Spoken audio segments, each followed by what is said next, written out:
वो दिखा देते हैं। ये गृह मंत्री अमित शाह की तस्वीरें हैं जो कि रोड शो इस वक्त कर रहे हैं।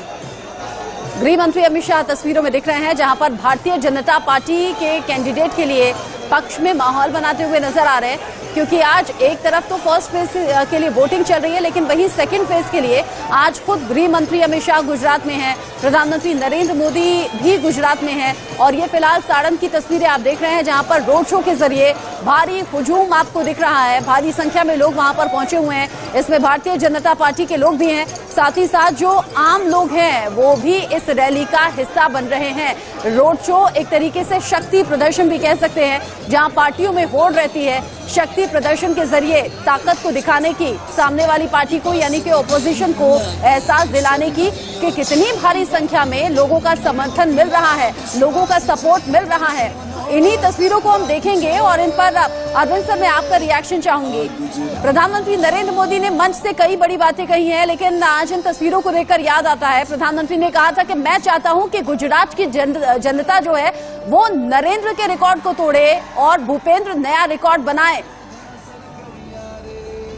देखिए, जिस तरह से जो प्रधानमंत्री नरेंद्र मोदी की कोशिश हमेशा रही है कि गुजरात में बड़े पैमाने पर अधिकाधिक लोग वोट डालें, क्योंकि उनकी अपनी लोकप्रियता और साथ में जो सपने जो दिखाए जाते हैं, कुछ सपने साकार हो गए, कुछ सपने अभी भी बाकी हैं। यदि बुलेट ट्रेन की बात कर रहे हैं, यदि कुछ और आगे कैसे वहां पर और इन्वेस्टमेंट आ जाए, इस दृष्टि से और कोविड पीरियड में जो थोड़ा सा एक विराम अर्धविराम सा लगा, जो कुछ रुका, उस सबको आगे बढ़ाने के लिए आवश्यक है कि, और पिछले चुनाव के अनुभव के आधार पर भी कि कई लोगों ने वोट नहीं डाले या नोटा डाल दिया, तो पूरी कोशिश है कि लोग बाहर निकले, वोट डालें और भारतीय जनता पार्टी पहले से ज्यादा वोटों से और ज्यादा सीटों पर जीत के आ सके।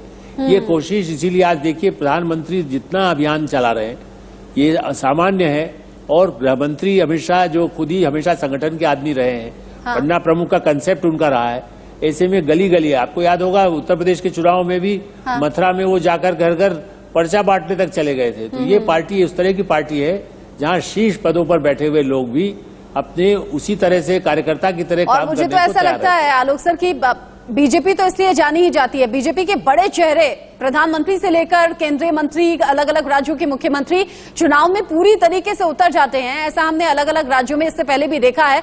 और राहुल जी, इन तस्वीरों को देखते हुए क्या आपको लग रहा है प्रधानमंत्री नरेंद्र मोदी की कही हुई बात सच कर देगी गुजरात की जनता? उन्होंने कहा था नरेंद्र का रिकॉर्ड भूपेंद्र को तोड़ना है, यानी कि ज्यादा मतों के साथ जिताना है। देखिए, प्रधानमंत्री पूरा प्रयास करते हैं और चुनाव में बीजेपी का इलेक्शन पर मैनेजमेंट किस तरह से काम करता है वो हम लोग देख रहे हैं। लेकिन कुछ चीजों पे हम लोग को ध्यान जरूर देना पड़ेगा कि बीजेपी गुजरात में बहुत ज्यादा कॉन्फिडेंस के साथ नहीं थी। अगर कॉन्फिडेंस के साथ होती तो सोचिए कि गुजरात की आबादी कितनी है, गुजरात का क्षेत्रफल कितना है। लेकिन प्रधानमंत्री के कार्यक्रम अगर हम लोग देखें उत्तर प्रदेश विधानसभा को लेके, उत्तर प्रदेश आबादी के क्षेत्र में कितना बड़ा है और क्षेत्रफल के दृष्टि में भी गुजरात से कितना बड़ा है, लेकिन उसके बावजूद भी आप देखें तो उत्तर प्रदेश के तुलना में प्रधानमंत्री के दोगुने से ज्यादा कार्यक्रम अब तक हो चुके हैं वहां पे। तो उनको उत्तर प्रदेश से भी डबल ताकत अपने ही क्षेत्र में लगाना पड़ रहा है, अपने ही गृह राज्य में लगाना पड़ रहा है, जहां पे कि उनके साथ ऑटोमेटिक सिंपैथी फैक्टर जुड़ा हुआ है कि हाँ प्रधानमंत्री जी गुजरात से हैं, गृह मंत्री गुजरात से हैं। तो ये एक चीज है। और हमें लग रहा है इसका कारण है वो जो एक तरह से जो सीटों की संख्या है जो 2002 के बाद से गिरते चली जा रही है, तो एक तरह से उनके पास वो चुनौती का फैक्टर जरूर है कि उसको हम लोग किस तरह से बढ़ाएं।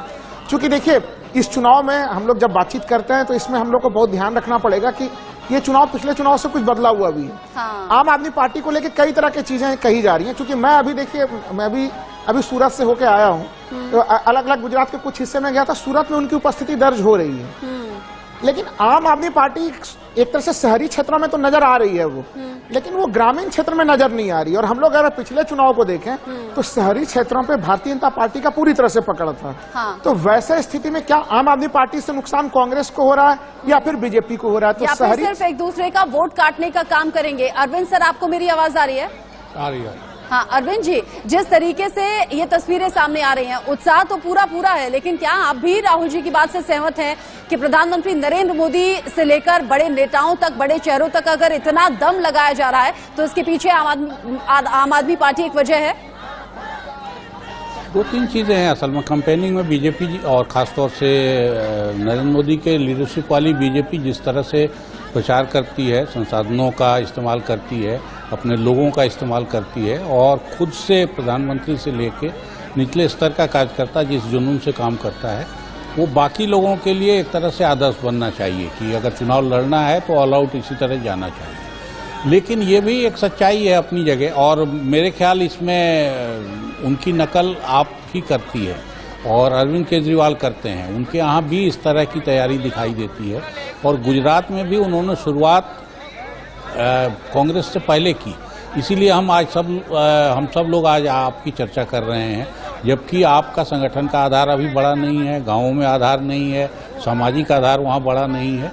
लेकिन इसके बाद भी मेरा ये कहना है अभी भी कि जिस तरह से कांग्रेस गुजरात में आती दिख रही है चुनाव में मजबूती से और आपका ग्राफ नीचे गया है शुरुआत के बाद, उससे ये साबित होता है कि एक एमएलए कंस्टिट्यूएंसी कोई इतनी बड़ी चीज़ नहीं है।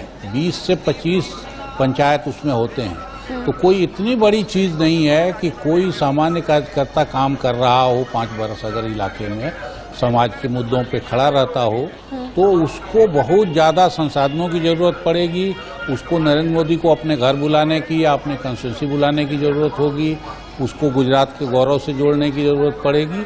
अगर कोई वर्कर अपने इलाके में सक्रिय 5 साल रहता है तो बहुत मामूली संसाधनों के साथ भी वो अपनी कंस्टिट्यूंसी भर में कम से कम मजबूती से लड़ सकता है। और अगर कांग्रेस वापस आई है जिसमें राहुल गांधी का एब्सेंस, और राहुल का ही नहीं पूरे गांधी परिवार का एब्सेंस वहाँ है, और बाकी लोग भी क्या कर रहे हैं नहीं कर रहे हैं वो रोज़ अलग अलग तरह की खबरें आ रही हैं, बना रहे हैं कि बिगाड़ रहे हैं, वो भी चीज़ अपनी जगह है। लेकिन मुझे लगता है कि कांग्रेस का संगठन अभी वहाँ बचा हुआ था, इसलिए कांग्रेस ज़्यादा मजबूती से आई है। तो एमएलए के लड़ाई भर के लिए ताकत के लिए बहुत ज़्यादा संसाधनों की जरूरत नहीं, और बीजेपी ने इसी तरह के संसाधन बंगाल में झोंके अदर पार्टी की तरफ से नजर आ रही हैं। हिमांशु भट्ट जी भी हमारे साथ हैं। हिमांशु जी, एक तरफ बीजेपी है जो प्रधानमंत्री के साथ साथ बड़े चेहरों को चुनावी मैदान में उतारे हुए है, उधर आम आदमी पार्टी है जो कि अरविंद केजरीवाल से लेकर बाकी मुख्य चेहरे गुजरात में बार बार चक्कर लगाते हुए रैलियां करते हुए नजर आए। लेकिन कांग्रेस की तरफ से राहुल गांधी सिर्फ एक दिन नजर आए, इसके पीछे आपको क्या नजर आ रहा है? क्या वाकई कांग्रेस की तरफ से स्थानीय नेता हैं जो जाना पहचाना नाम नहीं है लेकिन गुजरात के लिए वो बड़े चेहरे हैं जो ग्राउंड पर जाकर लोगों से बात भी कर रहे थे, अपने लिए वोटों की अपील भी कर रहे थे, लेकिन उस तरीके से हाईलाइट हुए नहीं और रिजल्ट्स में कांग्रेस कमाल कर सकती है, इसकी गुंजाइश आपको नजर आ रही है? उन्होंने कहा था नरेंद्र का रिकॉर्ड भूपेंद्र को तोड़ना है, यानी कि ज्यादा मतों के साथ जिताना है।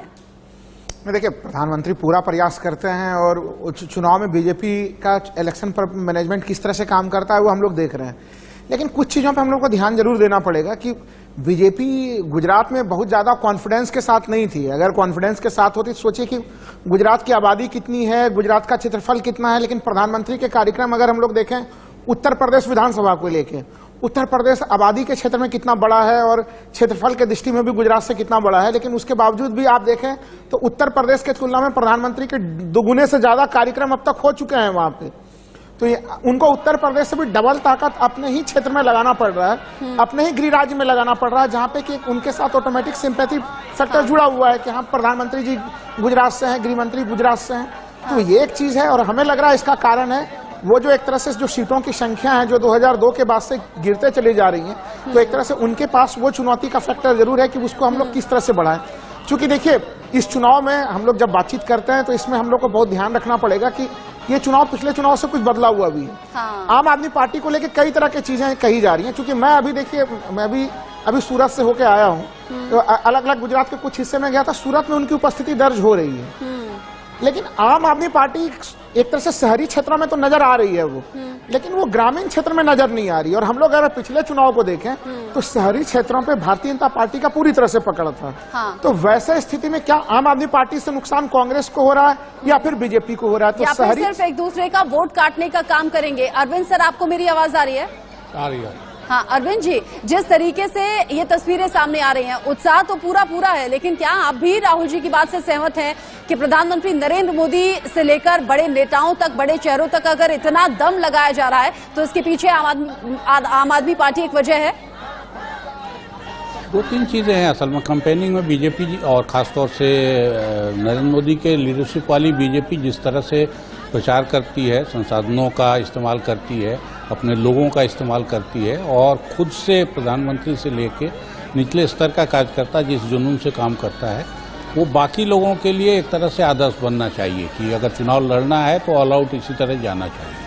लेकिन ये भी एक सच्चाई है अपनी जगह और मेरे ख्याल इसमें उनकी नकल आप ही करती है और अरविंद केजरीवाल करते हैं। उनके यहाँ भी इस तरह की तैयारी दिखाई देती है और गुजरात में भी उन्होंने शुरुआत कांग्रेस से पहले की।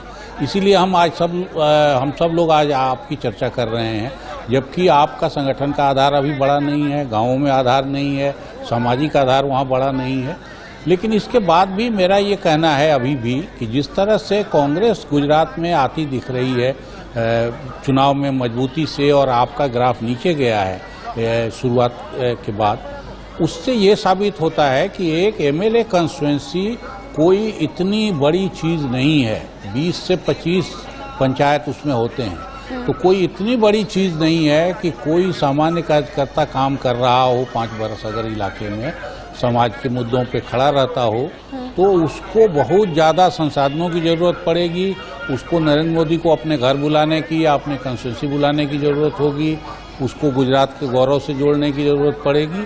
अगर कोई वर्कर अपने इलाके में सक्रिय 5 साल रहता है तो बहुत मामूली संसाधनों के साथ भी वो अपनी कंस्टिट्यूंसी भर में कम से कम मजबूती से लड़ सकता है। और अगर कांग्रेस वापस आई है जिसमें राहुल गांधी का एब्सेंस, और राहुल का ही नहीं पूरे गांधी परिवार का एब्सेंस वहाँ है, और बाकी लोग भी क्या कर रहे हैं नहीं कर रहे हैं वो रोज़ अलग अलग तरह की खबरें आ रही हैं, बना रहे हैं कि बिगाड़ रहे हैं, वो भी चीज़ अपनी जगह है। लेकिन मुझे लगता है कि कांग्रेस का संगठन अभी वहाँ बचा हुआ था, इसलिए कांग्रेस ज़्यादा मजबूती से आई है। तो एमएलए के लड़ाई भर के लिए ताकत के लिए बहुत ज़्यादा संसाधनों की जरूरत नहीं, और बीजेपी ने इसी तरह के संसाधन बंगाल में झोंके अदर पार्टी की तरफ से नजर आ रही है। हिमांशु भट्ट जी भी हमारे साथ हैं। हिमांशु जी, एक तरफ बीजेपी है जो प्रधानमंत्री के साथ साथ बड़े चेहरों को चुनावी मैदान में उतारे हुए है, उधर आम आदमी पार्टी है जो कि अरविंद केजरीवाल से लेकर बाकी मुख्य चेहरे गुजरात में बार बार चक्कर लगाते हुए रैलियां करते हुए नजर आए। लेकिन कांग्रेस की तरफ से राहुल गांधी सिर्फ एक दिन नजर आए। इसके पीछे आपको क्या नजर आ रहा है? क्या वाकई कांग्रेस की तरफ से स्थानीय नेता हैं जो जाना पहचाना नाम नहीं है, लेकिन गुजरात के लिए वो बड़े चेहरे हैं जो ग्राउंड पर जाकर लोगों से बात भी कर रहे थे, अपने लिए वोटों की अपील भी कर रहे थे, लेकिन उस तरीके से हाईलाइट हुए नहीं और रिजल्ट्स में कांग्रेस कमाल कर सकती है, इसकी गुंजाइश आपको नजर आ रही है? देखो, एक चीज समझने की जरूरत है इसके लिए। द्विपक्षीय राज्य के अंदर हमेशा एक चीज होती है कि एक सत्ता में होता है, एक विपक्ष में, और सत्ता और विपक्ष के बीच में जब 10% से ज्यादा फर्क नहीं हो तब हमेशा बाजी एक से दूसरी तरफ पलट सकती है। हाँ। और गुजरात के अंदर अभी तक यह नहीं हो पाया पिछले 27 सालों में। उसकी वजह थी कि कहीं ना कहीं कांग्रेस सेल्फ गोल करती थी और उसका जो फायदा मिलना चाहिए उनको वो बीजेपी ले गया। काफी चीजें ऐसी जो पिछले वक्त हुई है। पिछले वक्त 77 पे आके अटक गए, पाटीदार तबका पूरा उनके साथ था, फिर भी ये हुआ। तो उस पर से समझ में आती है बात कि यहाँ के लोग और यहाँ के मोदी जी इतना जोर लगा रहे हैं, उसकी वजह क्या है पता है आपको? 2024 मोदी जी को विधानसभा में मिशन 150 लेके चलना, क्योंकि वो जानते हैं कि अगर ये यहाँ पर ये मिशन के नजदीक भी पहुंच गए तो 2024 में बहुत आसानी हो जाएगी। और जैसे मैंने पहले भाई साहब ने कहा कि एक विधानसभा क्षेत्र में ज्यादा जाने पहचाने लोगों की जरूरत नहीं होती, स्थानीय नेता हो वो काफी है। और कांग्रेस ने इस बारी व्यूह रचना बदली है। पिछले 1.5 महीने से मैं देख रहा हूं कि जहां जहां कांग्रेस का अपना संगठन मजबूत है, जहां जहां स्थानिक नेता मजबूत है, वो सीटों के ऊपर कांग्रेस बहुत गंभीरता से काम कर रहा है। बीजेपी तो पन्ना प्रमुख बना के 50-50 वोटों की जिम्मेदारी ले लेती है, मगर कांग्रेस के लोगों ने इस बारी काफी क्षेत्रों के अंदर घर घर जाके प्रचार किया।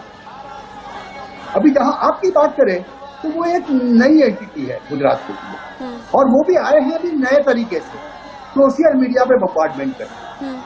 देखो मैं बड़ी बड़ी सीधी बात करूंगा, एक बाजू सोशल मीडिया पे बम्बार्डमेंट है, दूसरी तरफ सीधा इमोशनल कनेक्ट है, और तीसरी तरफ घर घर जाके लोगों को समझाने की बात है कि भाई अब तो परिवर्तन लाओ। अभी देखिए इनमें से प्रजा किसको ये करती है, मगर इसका फायदा लोकशाही को। आप देखोगे शायद कि ये 89 सीट्स है, 2.39 करोड़ वोटर्स टोटल सब मिला के हुए। अभी इसमें भी इस बारी आप देखोगे कि अगर सबसे ज्यादा वोटिंग गुजरात के अंदर इन क्षेत्रों में हो तो मुझे कोई ताज्जुब नहीं होगा, और ज्यादा करके ग्रामीण क्षेत्र जो हैं यहाँ दक्षिण गुजरात के और सौराष्ट्र के भी, वहां पर तो बहुत ज्यादा वोटिंग की पहले से परंपरा रही है। वो शहर है जहां पर लोग घर से बाहर नहीं निकलते। अभी जैसे ये जयेश सोनी बता रहे कि अभी धूप आ गई, लोगों को छुट्टी है तो घर पे बैठेंगे फैमिली के साथ, खाना बना खाएंगे, वो जाएंगे, और फिर जब कोई आएगा कि चलो चलो चलो चलो वोट करो, तो 3 बजे सब निकल पड़ेंगे, 4 बजे सब निकल पड़ेंगे। तो ये चीजें होती आई। अब अगर इस बार ही कांग्रेस एकदम चुपकीली साधे हुए ग्राउंड के ऊपर, आप कह रहे हैं कि जो स्थानीय नेता हैं वो लगातार जो कांग्रेस के हैं वो ग्राउंड जीरो पर हैं, वो लोगों से कनेक्ट बनाने का काम कर रहे हैं। हम बात करेंगे मेहमानों से, लेकिन ये तस्वीरें एक बार फिर से दर्शकों को दिखा देते हैं। ये तस्वीरें गुजरात चुनाव के लिहाज से खास हैं, जहां पर देश के गृह मंत्री अमित शाह तस्वीरों में आपको दिख रहे हैं। अब खास कार्यक्रम इसलिए भी हो जाता है क्योंकि फर्स्ट फेज के लिए आज वोटिंग का दिन है, सुबह 8 बजे से ही मतदान चल रहा है, लेकिन सेकंड फेज के लिए आज गुजरात में मौजूद हैं देश के गृह मंत्री अमित शाह, साथ ही साथ प्रधानमंत्री नरेंद्र मोदी, जो अभी थोड़ी देर पहले पंचमहल से संबोधित करते हुए आपने सुने, आपने उनकी तस्वीर देखी। रोड शो के जरिए शक्ति प्रदर्शन कर रही है बीजेपी, और ग्राउंड जीरो पर संवाददाता भी हैं जो कि वोटिंग पर भी निगाह बनाए हुए हैं, साथ ही साथ रोड शो को लेकर भी अपडेट दे रहे हैं। जयेश सोनी हमारे साथ हैं, अमित राजपूत हमारे साथ हैं। जयेश, वोटिंग को लेकर तो आप अपडेट दे रहे थे, सूरत में अच्छा खासा मतदान अब तक हुआ है, लोगों में बड़ा उत्साह है, लेकिन ये जो सेकेंड फेज के लिए प्रचार चल रहा है, इसका असर आप कैसे देख रहे हैं?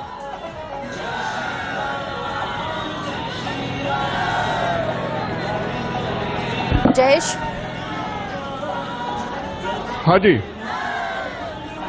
जयेश, फिलहाल जो तस्वीरें टीवी स्क्रीन पर चल रही हैं वो रोड शो की चल रही है। गृह मंत्री अमित शाह जो कि रोड शो में लोगों के बीच मौजूद हैं, हाथ हिलाकर अभिवादन स्वीकार कर रहे हैं, बीजेपी के पक्ष में माहौल मजबूत करने की कोशिश कर रहे हैं। दूसरी तरफ फर्स्ट फेज का मतदान चल रहा है, लेकिन जो सेकेंड फेज का फिलहाल प्रचार चल रहा है उसे कैसे देख रहे हैं आप? उसका प्रभाव लोगों पर कैसे देख रहे हैं? जी बिल्कुल, वहाँ पर जो अभी सेकंड फेज के प्रचार की जहाँ बात कर रहे हैं आप, अहमदाबाद के साथ साथ जो उत्तर गुजरात और मध्य गुजरात की है कि जनता का समर्थन, अपार समर्थन यहाँ पर मिलता हुआ दिखाई देगा।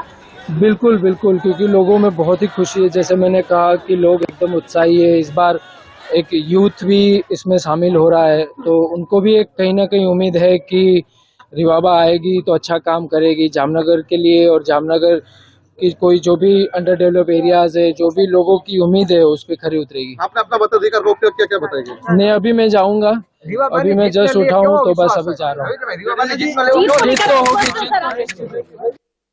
बीजेपी की तरफ से चुनावी मैदान में रविंद्र जडेजा जो कि क्रिकेटर हैं, उनकी पत्नी रिवाबा बीजेपी की तरफ से कैंडिडेट हैं और लगातार माहौल बनाने की नर्मदा योजना का समाधान लाए, सौनी योजना और सुजलाम सुफलाम योजना बनाई, और समग्र गुजरात के पानी की समस्या को उन्होंने मुक्ति दिलाई। इसी प्रकार से हर गांव में 24 घंटा बिजली पहुंचाना, स्वास्थ्य सेवाओं का उन्नयन, एनरोलमेंट और ड्रॉप आउट रेशियो पर कंट्रोल आना, ढेर सारी मूलभूत समस्याओं का निवारण मोदी जी ने लाया है, जिसको जनता अपनी मन की गहराई से बहुत सम्मान करती है, प्यार करती है।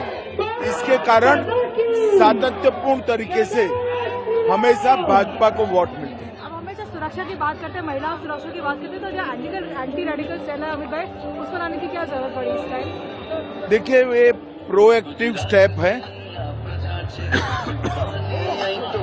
घटना घटने के बाद इसका निरीक्षण करना एक बात है, और घटना होने नहीं देना। दूसरी बात, रेडिकलाइजेशन पर अगर कंट्रोल करते हैं तो अपने आप